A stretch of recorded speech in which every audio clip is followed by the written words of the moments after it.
In this video, you'll understand exactly why Paraguay, a small and often overlooked country in South America, has become the promised land for tens of thousands of people from all over the world. And I know what you might be thinking, Paraguay? But what's there?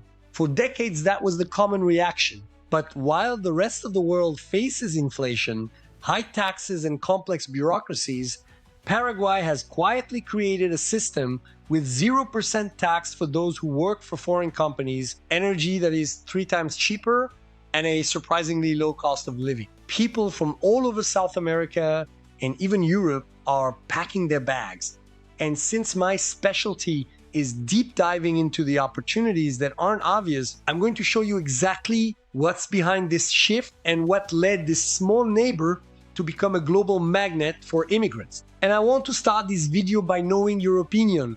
When you hear the word Paraguay, what's the first image that comes to your mind? Is it of an unknown country, or had you already noticed this shift I mentioned? Be honest, leave your impression in the comments. I want to see what you think before we analyze everything. Thanks for the comment. Now let's get to the facts.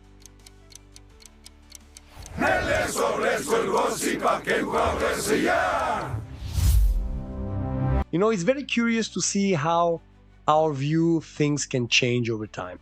For decades, Paraguay was largely ignored on the global stage, seen only as an agricultural country or a place to pass through. But the reality is that while the world was busy looking elsewhere, Paraguay was working, and working hard. They weren't standing still, they were growing. While many associated the country only with border issues, Paraguay was quietly focused on another strategy.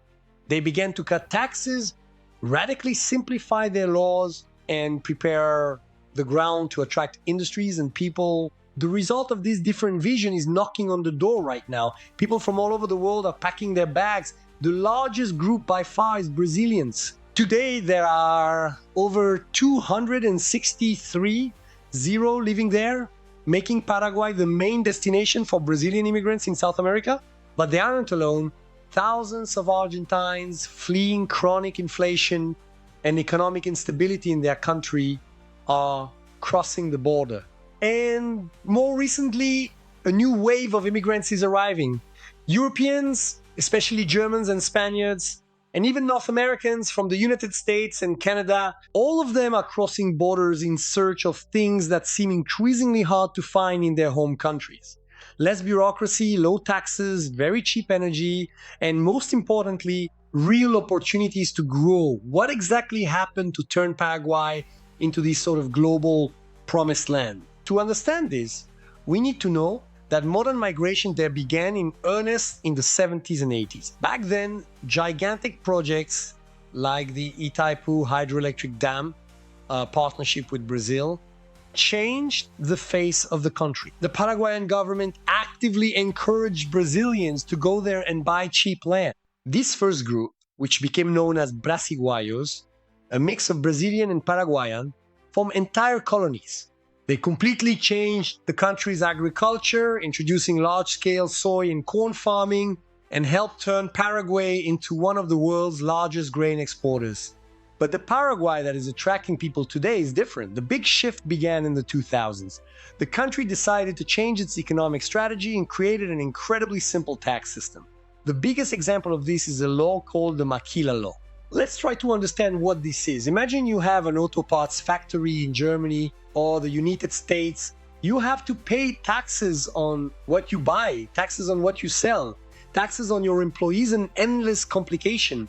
Paraguay, with this law, says the following. If you open your factory in Paraguay and promise to sell everything outside the country, export, you will only pay a 1% tax on your sales. Just 1%. In addition, you can bring in your machinery and raw materials without paying import tariffs. Think about the effect of that. Many industries which were being suffocated in their home countries by so many high taxes and labor costs began to close their doors there and open them in Paraguay. But maybe you're thinking, okay, that's good for factory owners. But what about ordinary people like programmers, retirees, or digital nomads? That's where Paraguay's perks package comes in. The first item in this package is the tax system, which they've nicknamed 10-10-10. It works like this. 10% is the value added tax, the tax on products and services, 10% is the corporate income tax, and 10% is the personal income tax. Now, the most impressive part, which attracts digital nomads and retirees. If you live legally in Paraguay but receive your salary from a company outside the country, for example, you're a programmer working from home for a United States company or a consultant for a European firm, your tax is 0%. Zero. And there's more. There is no inheritance tax. Look, just this information about zero tax for remote work and zero inheritance tax is a total game changer. If you are as surprised as I am by these advantages and want more analysis like this, showing you what they don't tell you, hit the like button and show your support for the channel. The second factor in this package is electricity. Thanks to the Itaipu Dam, Paraguay has some of the cheapest electricity bills in the world. For an industry, or even for cryptocurrency mining, the difference is gigantic. The average cost of industrial energy in Brazil, for example, is $123 per megawatt hour. In Paraguay, that cost is $39. The third factor is the general cost of living. Yes, living in Paraguay is significantly cheaper. Rent can be 30% or 40% lower than in many capital cities around the world. A good apartment in a prime area of the capital, Asunción, can cost almost half the price of a similar apartment in cities like São Paulo, Berlin, or Chicago. Money simply goes further. This whole package has attracted completely new profiles. The most famous case is the Brazilian medical students. Today, there are almost 30 Brazilians attending medical school in Paraguay, fleeing the exorbitant tuition fees in Brazil. But this package has also attracted European retirees who see their money stretch much further. Digital nomads from the United States and Canada, attracted by the zero tax, and of course, thousands of Argentines simply seeking the stability they don't have at home. That city, Ciudad del Este, which many only remembered as a place for shopping, is now a business hub with a huge immigrant population. Of course, we could think, but why not go to other countries in Europe or more well-known tax havens? The answer is accessibility. While many destinations like Portugal or Spain are increasing the bureaucracy for visas and traditional tax havens are under international pressure, Paraguay is accessible. For South Americans, it's close. For Europeans and North Americans, the time zone is convenient for remote work. And most importantly, the process to get residency, permission to live there, is considered much simpler and faster than in any first world country.